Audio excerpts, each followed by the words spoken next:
work. When you're coordinating all these institutions, people understand exactly what's going on. They look on the television, or they're in the middle of the eye of the storm, and they wonder, can we make it work? Can we coordinate it? And you all are doing it. You are reinforcing people's faith in the institutions, that everything, that's not how to think about it, institutions, but in, can it work? Government's here to serve me, is it working? And you're busting your neck. And a lot of people out there on the line are risking their lives. Thank you, thank you, thank you. Okay, now I'm supposed to speak. Well, folks, I'm here at FEMA headquarters to thank Homeland Security Secretary Mayorkas, Commandant of the Coast Guard, Fagan, and the Commanding General of the Army Corps of Engineers, Lieutenant General Spellman, and the FEMA administrator, who's become the MVP here these days. I spend a lot of time in this room, Griswold of FEMA, and the entire workforce, and many other federal agencies that are working together here. You know, they're always going to be above and beyond the running toward danger and to save lives. Most people want to run away from it. These guys run toward it. And it really matters. And it really matters. And they're helping survivors that are really in desperate need. And that's what we're doing as we focus on delivering help to the people directly impacted by Hurricane Ian. I'm going to use this. It made landfall yesterday, and it is still moving across the state today. This could be the deadliest hurricane in Florida's history. The numbers are still unclear, but we're hearing early reports of what may be substantial loss of life. And parenthetically, I should note I've spoken with the governors and the mayors and the commissioners. I've been on the phone with the governor this morning. I spoke with the commissioners and mayors, and they are worried, but every one of them are telling me what an incredible job is being done to save their cities, their towns, their counties, their ports, their bridges, etc. And in the face of serious danger, search and rescue operations got underway before dawn this morning for people stranded and who are in desperate shape. Water rescue is critical.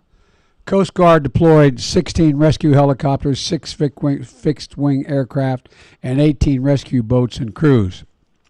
That's just one element of the many federal search and rescue teams that the pre-staged in Florida. And the governor talked about how impressed he was with what the Coast Guard is doing this morning. These are dangerous missions, and I'm grateful for the brave women and men in federal, state, and local governments working as one team, risking their lives to save others. And we're going to learn a lot more in the coming hours. But we know many families are hurting. Many are hurting today. And our entire country hurts with them, because it's been all over the country. We've seen so many crises. But in Florida today is the epicenter. We're continuing to see deadly rainfall, catastrophic storm surges, roads and homes flooded. We're seeing millions of people without power and thousands hunkered down in schools and community centers. They're wondering what's going to be left. What's going to be left when they get to go home, quote unquote home, or even if they have a home to go to. Some of the folks have been through this before, but that doesn't make it any easier. Actually makes the anxiety even higher, in my view. My message to the people of Florida and to the country is, at times like this, America comes together. We're going to pull together as one team, as one America. First thing this morning is when I talked to Governor DeSantis and again offered the fullest federal support. Earlier this week, I approved his request for the pre-landfall emergency declaration to provide direct federal assistance to the state for emergency protective measures to save lives, including search and rescue and shelter and food. Earlier this morning, I approved the governor's most recent request for the Expedited major disaster declaration. That means the federal government will cover 100% of the cost to clear debris and for all the costs that the state has to engage in and expend to save lives. The federal government will also cover a majority of the cost of rebuilding public buildings like schools and state fire stations. And folks in Florida who have destroyed or damaged homes, you don't have enough insurance It means the federal government will provide individual assistance of $37,900 for home repairs, another $37,900 for lost property, for everything from automobile to a lost wedding ring. That's what we mean by lost property. I've also spoken with mayors across the state, both Republican and Democrat, and I've told them the same thing. We are here. Whether you need, and whatever you need, I indicated to call me directly at the White House. They know how to do that. We're going to do everything we can to provide whatever they need. We've dispatched over 1,000 FEMA personnel and pre-positioned major federal capacities and capabilities and supplies. That includes millions of liters of water, millions of meals, and hundreds of generators. I deployed dozens of search and rescue teams, along with high water vehicles and rescue helicopters to help get survivors to safety. Thousands of National Guard members have been activated. And in my direction, the Department of Defense is providing surge capacity on multiple fronts in support of FEMA's efforts. I also want to say again to everyone in Ian's path, the danger is real, to state the obvious. Please obey all warnings and directions from emergency officials. And while the water is receding, don't go outside unless you absolutely have to. It's risky for you, and it impedes first responders from doing their job. I also want to say again to the oil and gas executives, do not use this storm as an excuse to raise gasoline prices or gouge the American public. The price of oil has dropped in recent weeks. The price of gas should be going down as rapidly. It's not. My experts inform me the production of only about 160,000 barrels a day has been impacted by this storm. That's less than 2% of our country's daily production. Its small and temporary impact on oil production provides no excuse for price increases at the pump, period. If a gas station companies try to use this storm to raise prices, I'm going to ask officials to look into whether or not price gouging is going on. America is watching, and the industry should do the right thing. I expect them to do the right thing. And while we're seeing the devastating images in Florida, I want to be clear.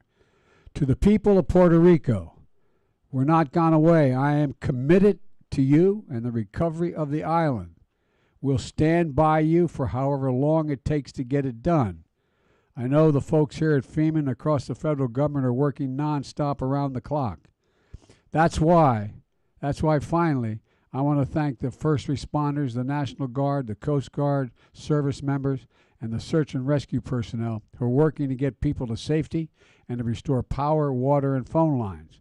And I want to thank everyone here at FEMA and other federal personnel. I've seen you in action all across the country, from the West Coast to the Northwest to the Northeast to down in Louisiana, all across this country.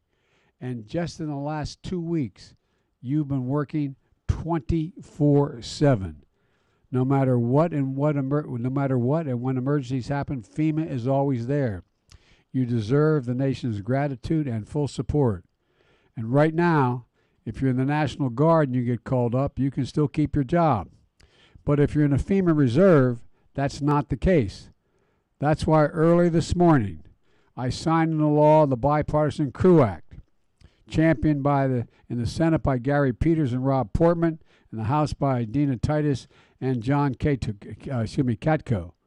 And we signed it. That law will ensure that FEMA reservists have job protection just like military reservists.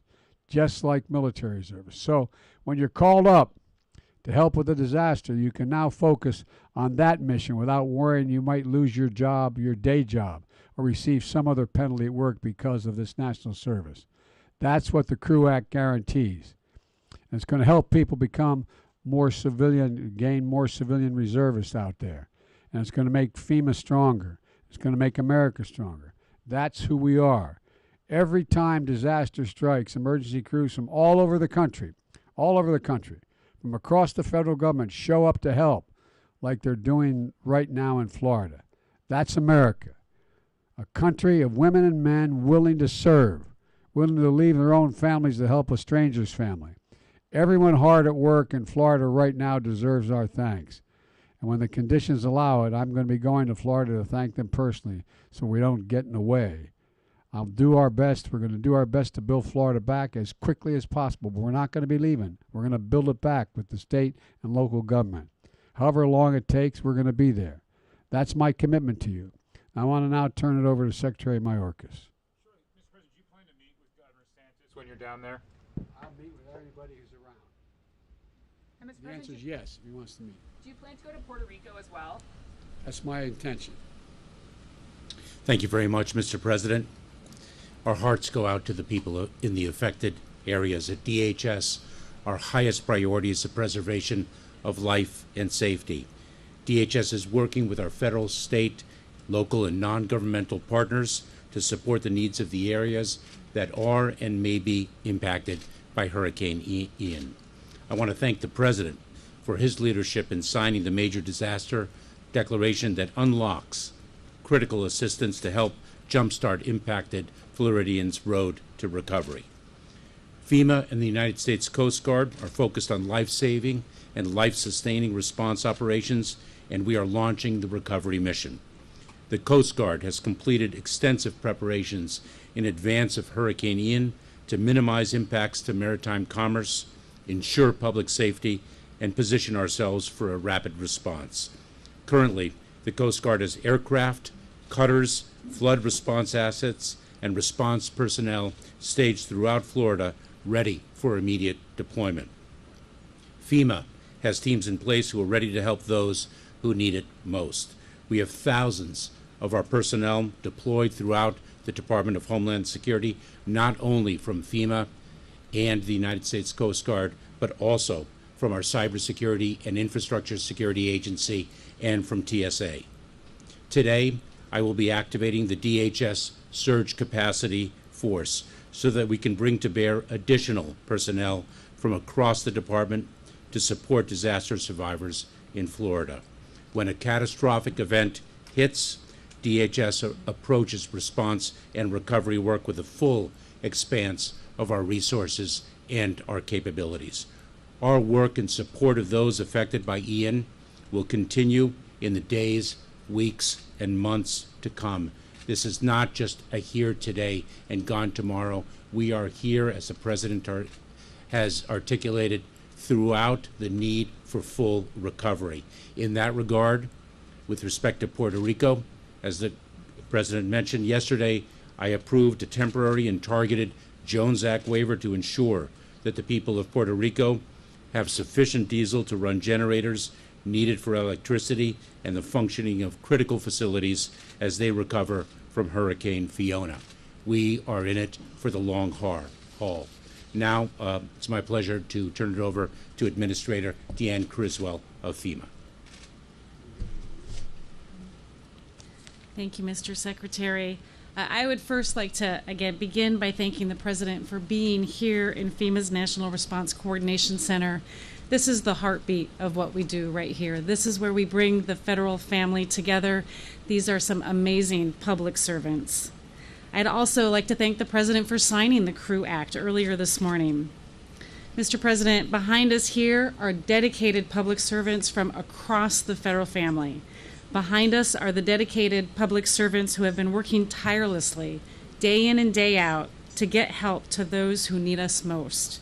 These are the dedicated public servants who have put the needs of others before their own. And these are the public servants that we count on to respond to America's worst day. This is what the full force of the federal family looks like right here behind me.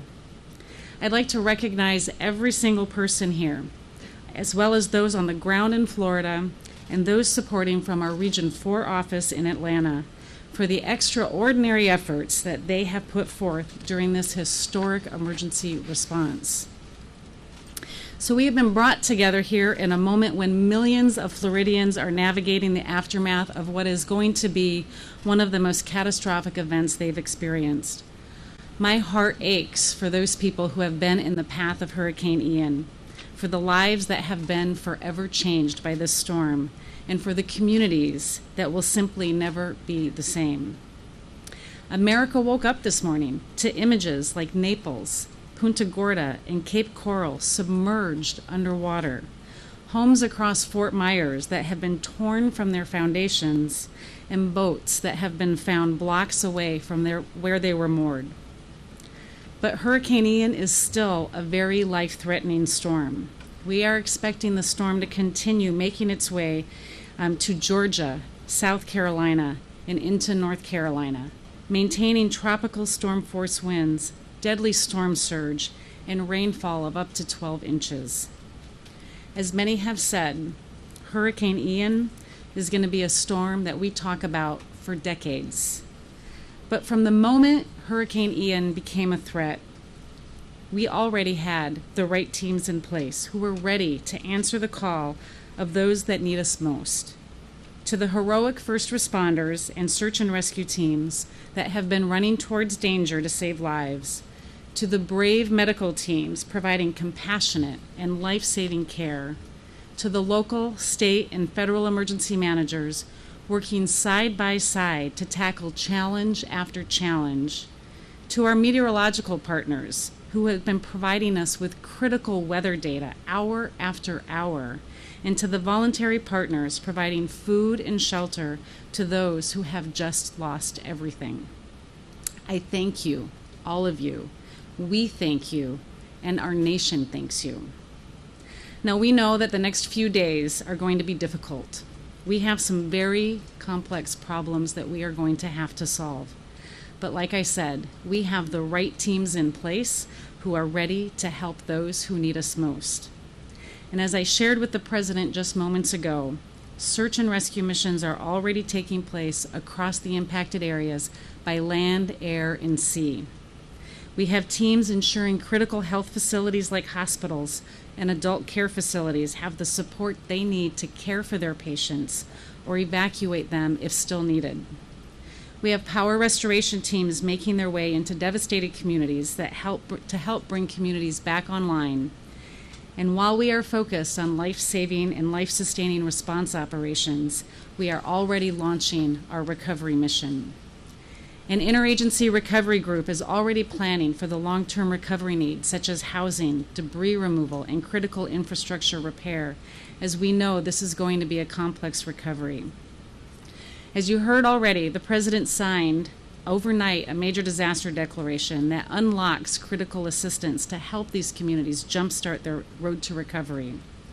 Individuals and families right now in Charlotte, Collier, DeSoto, Hardy, Hillsborough, Lee, Manatee, Pinellas, and Sarasota, they can now register for assistance and begin their recovery process. You can register by visiting disasterassistance.gov, through our FEMA app, or by calling 1-800-621-FEMA, 1-800-621-3362. And now that the sun is up and we are continuing to do our assessments, we will add more counties for individual assistance. The next few days, they're going to be difficult. We have some very complex problems to solve. But like I said, we have the right teams in place who are ready to help those who need us most. And regardless of how bad it is, I commit to everyone here today that FEMA and our partners across the federal, state, and local levels remain ready and prepared to help these communities in their greatest time of need. Thank you. Let me add one more thing. We didn't mention the Red Cross. The Red Cross is there. They're always there. They stepped up, and they continue to step up. So I want to thank them as well. Thank you. President, how would you describe your relationship and your conversation with Governor DeSantis? It's totally irrelevant, but I'll answer it, okay? In fact, very fine. He complimented me. He thanked me for the immediate response we had. He told me how much he appreciated it, said he was extremely happy with what was going on. This is not about whether anything having to do with our disagreements politically. This is about saving people's lives, homes, and businesses. That's what this is about. And so I've talked to him 4 or 5 times already. And it's not a matter of my disagreements with him on other items. Do you hold Russia responsible for the rupture of the Nord Stream pipeline? Let's stick with this, okay? Well, this is an important international issue. There's a lot of important international issues, but we're here to talk about America. Well, we have Okay, thank you. Thank you. Mr. President. Congratulations.